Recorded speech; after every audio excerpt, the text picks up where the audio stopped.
Praise lord అందరికీ. Bible reading in 1 year, day 34, August 3rd. లేవీయ కాండము 6వ అధ్యాయం నుంచి చదువుకుందాం. మరియు యెహోవా మోషేకు ఇలాగు సెలవిచ్చెను, ఒకడు యెహోవాకు విరోధముగా ద్రోహము చేసి పాపి అయిన ఎడల, అనగా తనకు అప్పగింపబడిన దాని గూర్చియే గాని, తాకట్టు ఉంచిన దాని గూర్చియే గాని, దోచుకొనిన దాని గూర్చియే గాని, తన పొరుగువానితో బొంకిన ఎడలనేమి, తన పొరుగువాని బలాత్కరించిన ఎడలనేమి, పోయినది తనకు దొరికినప్పుడు దాని గూర్చి బొంకిన ఎడలనేమి, మనుషులు వేటిని చేసి పాపులగుదురో వాటన్నిటిలో దేని విషయమైనను అబద్ధ ప్రమాణము చేసిన ఎడలనేమి, అతడు పాపము చేసి అపరాధియగును గనుక అతడు తాను దోచుకొనిన సొమ్మును గూర్చి గాని, బలాత్కారము చేతను అపహరించిన దాని గూర్చి గాని, తనకు అప్పగింపబడిన దాని గూర్చి గాని, పోయి తనకు దొరికిన దాని గూర్చి గాని, దేని గూర్చి అయితే తాను అబద్ధ ప్రమాణము చేసెనో దానంతయు మరలా ఇచ్చుకొనవలెను.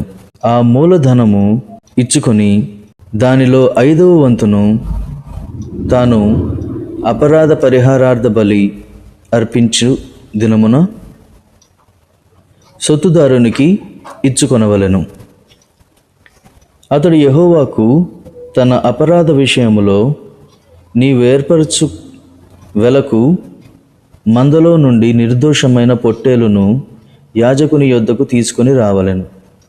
ఆ యాజకుడు యెహోవా సన్నిధిని అతని నిమిత్తము ప్రాయశ్చిత్తము చేయగా అతడు అపరాధి అగునట్లు తాను చేసిన వాటన్నిటిలో ప్రతిదాని విషయమై అతనికి క్షమాపణ కలుగును.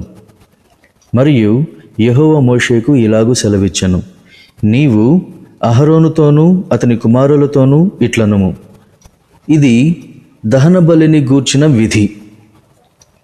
దహన బలి ద్రవ్యము ఉదయము వరకు రాత్రంతయు బలిపీఠము మీద దహించుచుండును. బలిపీఠము మీది అగ్ని దానిని దహించుచుండును.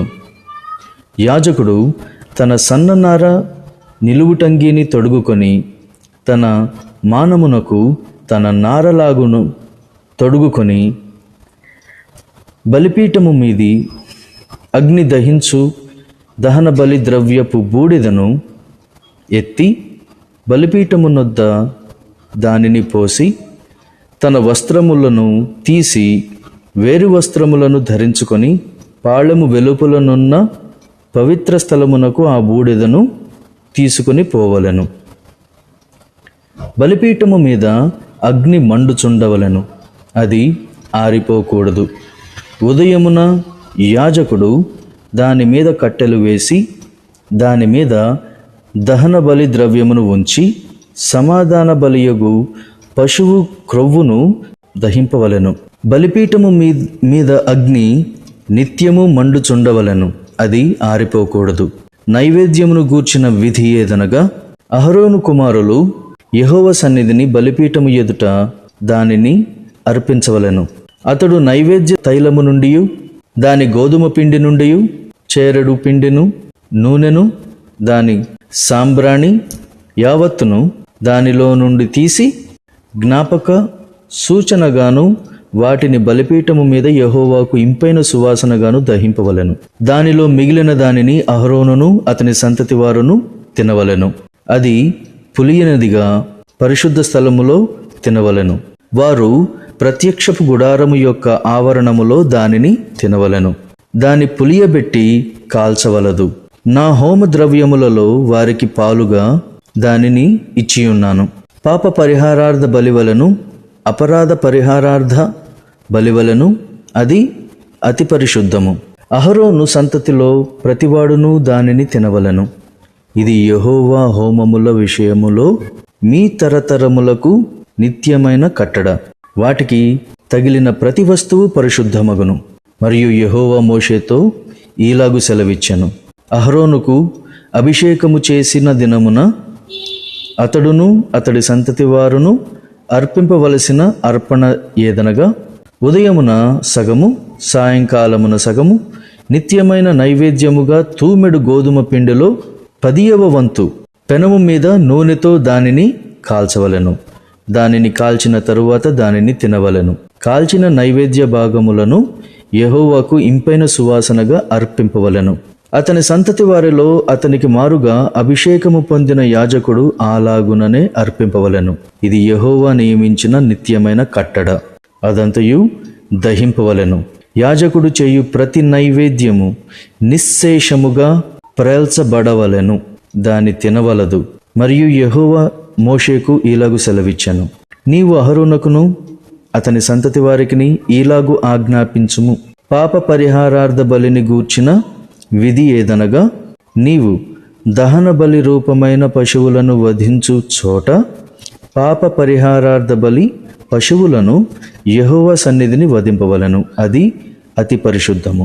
పాప పరిహారార్థ బలిగా దాన్ని నర్పించిన యాజకుడు దానిని తినవలను. పరిశుద్ధ స్థలమందు అనగా ప్రత్యక్షపు గుడారము యొక్క ఆవరణములో దానిని తినవలెను. దాని మాంసమునకు తగులు ప్రతి వస్తువు ప్రతిష్ఠితమగును. దాని రక్తములోనిది కొంచెమైనను వస్త్రము మీద ప్రోక్షించిన ఎడల అది దేని మీద ప్రోక్షింపబడెనో దానిని పరిశుద్ధ స్థలములో ఉదుకవలెను. దాని వండిన మంటికుండను పగులగొట్టవలెను. దానిని ఇత్తడి పాత్రలో వండిన ఎడల దానిని తోమి నీళ్లతో కడగవలెను. యాజకులలో ప్రతి మగవాడు దానిని తినవలెను. అది అతి పరిశుద్ధము. మరియు పాప పరిహారార్థ బలిగా తేబడిన ఏ పశువు రక్తములో కొంచెమైనను అతి పరిశుద్ధ స్థలములో ప్రాయశ్చిత్తము చేయుటకై ప్రత్యక్షపు గుడారములోనికి తేబడునో ఆ బలి పశువును తినవలదు.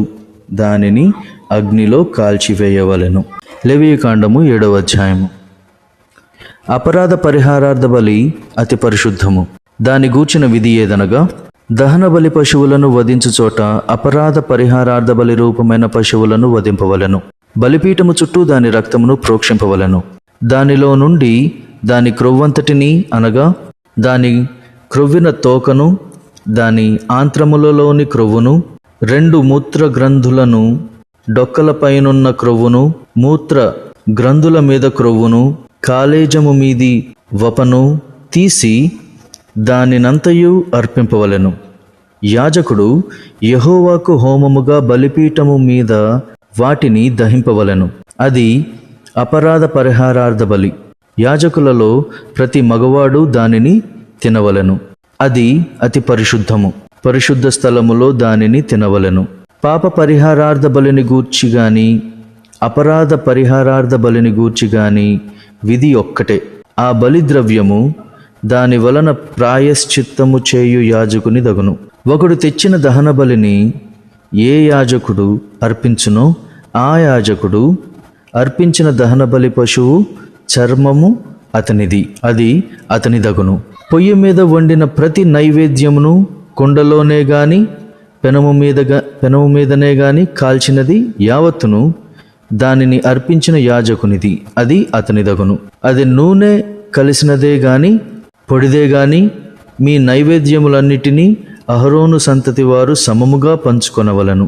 ఒకడు యెహోవాకు అర్పింపవలసిన సమాధాన బలిని గూర్చిన విధి ఏదనగా, వాడు కృతజ్ఞత అర్పణముగా దానిని అర్పించినప్పుడు తన కృతజ్ఞత అర్పణ రూపమైన బలిగాక నూనెతో కలిసినవియు పొంగనివియునైన పిండి వంటలను, నూనె పూసినవియు పొంగనివి అయిన పలసని అప్పడములను, నూనె కలిపి కాల్చిన గోధుమ పిండి వంటలను అర్పింపవలను. ఆ పిండి వంటలే కాక సమాధాన బలి రూపము అయిన కృతజ్ఞతా బలి ద్రవ్యములో పులిసిన రొట్టెను అర్పణగా అర్పింపవలెను.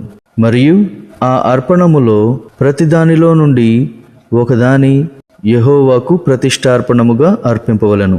అది సమాధాన బలి పశువు రక్తమును ప్రోక్షించిన యాజకునిది, అది అతని దగును. సమాధాన బలిగా తాను అర్పించు కృతజ్ఞతా బలి పశువును అర్పించు దినమే దాని మాంసమును తినవలను. దానిలోనిది ఏదియు మరునాటికి ఉంచుకొనకూడదు. అతడు అర్పించు బలి మ్రొక్కుబడియే గాని స్వేచ్ఛార్పణయే గాని అయిన ఎడల అతడు దానిని అర్పించు నాడే తినవలను. మిగిలినది మరునాడు తినవచ్చును. 3వ నాడు ఆ బలిపశువు మాంసములో మిగిలిన దానిని అగ్నితో కాల్చివేయవలెను. ఒకడు తన సమాధాన బలిపశువు మాంసములో కొంచెమైనను 3వ నాడు తినిన ఎడల అది అంగీకరింపబడదు. అది అర్పించిన వానికి సమాధాన బలిగా ఎంచబడదు. అది హేయము. దాన్ని తినువాడు తన దోష శిక్షను భరించును. అపవిత్రమైన దేనికైనను తగిలిన మాంసమును తినకూడదు. అగ్నితో దానిని కాల్చివేయవలను. మాంసము విషయమైతే పవిత్రులందరూ మాంసమును తినవచ్చును గాని తనకు అపవిత్రత కలిగి ఉండగా యెహోవాకు అర్పించు సమాధాన బలి పశువు మాంసములో కొంచెమైనను తినిన ఎడల వాడు ప్రజలలో నుండి కొట్టివేయబడును. ఎవడు మనుష్యుల అపవిత్రతనే గాని అపవిత్రమైన జంతువునే గాని ఏ అపవిత్రమైన వస్తువునే గాని తాకి యెహోవాకు అర్పించు సమాధాన బలి పశువు మాంసమును తినునో వాడు ప్రజలలో నుండి కొట్టివేయబడును.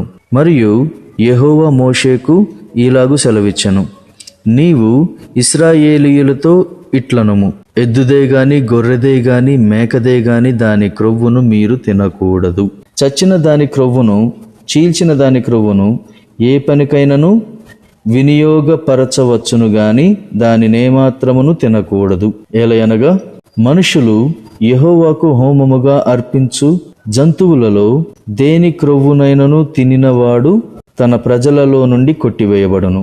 మరియు పక్షిదే గాని జంతువుదే గాని ఏ రక్తమును మీ నివాసములన్నిటిలో తినకూడదు. ఎవడు రక్తమును తినునో వాడు తన ప్రజలలో నుండి కొట్టివేయబడును. మరియు యెహోవా మోషేకు ఇలాగు సెలవిచ్చెను, నీవు ఇశ్రాయేలీయులతో ఇట్లనుము, ఎవడు యెహోవాకు సమాధాన బలి ద్రవ్యములను తెచ్చునో వాడు ఆ ద్రవ్యములలో నుండి తాను అర్పించినది యెహోవా సన్నిధికి తేవలెను. అతడు తన చేతులలోనే యెహోవాకు హోమ ద్రవ్యములను అనగా బోర మీద క్రొవ్వును తేవలెను. యెహోవా సన్నిధిని అల్లాడింపబడు అర్పణముగా దానిని అల్లాడించుటకు బోరతో దానిని తేవలెను. యాజకుడు బలిపీఠము మీద ఆ క్రొవ్వును దహింపవలెను గాని బోర అహరోనుకును అతని సంతతి వారికిని చెందును. సమాధాన బలి పశువులలో నుండి ప్రతిష్టార్పణముగా యాజకునికి కుడి జబ్బ ఇయ్యవలెను. అహరోను సంతతి వారిలో ఎవడు సమాధాన బలియగు పశువు రక్తమును క్రొవ్వును అర్పించునో కుడి జబ్బ వానిదగును. ఏలయనగా ఇశ్రాయేలీయుల యొద్ద నుండి అనగా వారి సమాధాన బలి ద్రవ్యములలో నుండి అల్లాడించిన బోరను ప్రతిష్ఠితమైన జబ్బను తీసుకొని నిత్యమైన కట్టడ చొప్పున యాజకుడైన అహరోనుకును అతని సంతతి వారికిని ఇచ్చియున్నాను. వారు తనకు యాజకులగునట్లు యెహోవా వారిని చేరదీసిన దినమందు యెహోవాకు అర్పించు హోమద్రవ్యములలో నుండినది అభిషేకమును బట్టి అహరోనుకును అభిషేకమును బట్టియే అతని సంతానము వారికిని కలిగెను. వీటిని ఇశ్రాయేలీయులు వారికి ఇయ్యవలెనని యెహోవా వారిని అభిషేకించిన దినమున వారి తరతరములకు నిత్యమైన కట్టడగా నియమించెను. ఇది దహన బలిని గూర్చియు అపరాధ పరిహారార్థపు నైవేద్యమును గూర్చియు పాప పరిహారార్థ బలిని గూర్చియు అపరాధ పరిహారార్థ బలిని గూర్చియు ప్రతిష్ఠితార్పణమును గూర్చియు సమాధాన బలిని గూర్చియు చేయబడిన విధి. ఇశ్రాయేలీయులు యెహోవాకు అర్పణములను తీసుకొని రావలెనని సీనాయి అరణ్యములో ఆయన ఆజ్ఞాపించిన దినమున యెహోవా సీనాయి కొండ మీద మోషేకు అలాగుననే ఆజ్ఞాపించెను. Praise the lord.